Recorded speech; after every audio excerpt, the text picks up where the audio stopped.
Майнкрафт әлеміндегі ежелгі ормандардың бірі әрқашан тыныш, әсем, әрі табиғи өмірге толы болатын. Осы орманда жасыл қорғаушы есімді ерекше бір кейіпкер өмір сүретін. Ол табиғаттың күштерімен тығыз байланыста болғандықтан, орманды және оның барлық тірі жаратылыстарын қорғауға ант берген еді. Бір күні, орманға бейтаныс тіршілік иелері келді. Олар күмәнді, зұлым ниеттерімен орманның тыныштығын бұзды.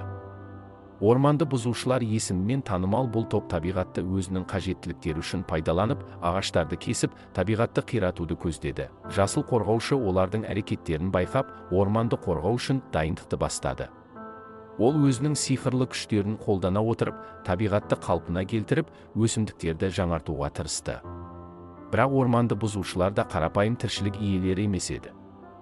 Олардың қолында табиғатты басып алатын ерекше құралдар мен қабілеттер бар еді.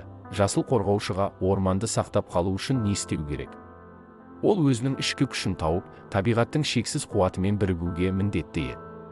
Оның күштері күн сайын күшейе берді, және ағаштардың арасында жаңа өмір мен өсімдіктер пайда болды. Орманды бұзушылар жасыл қорғаушының күштерін сезгенде, олардың жоспарларының іске аспайтынын түсінді. Жасыл қорғаушы табиғаттың күштерімен бірге жұмыс жасап, орманды бұзушыларды орманнан қуып жіберді.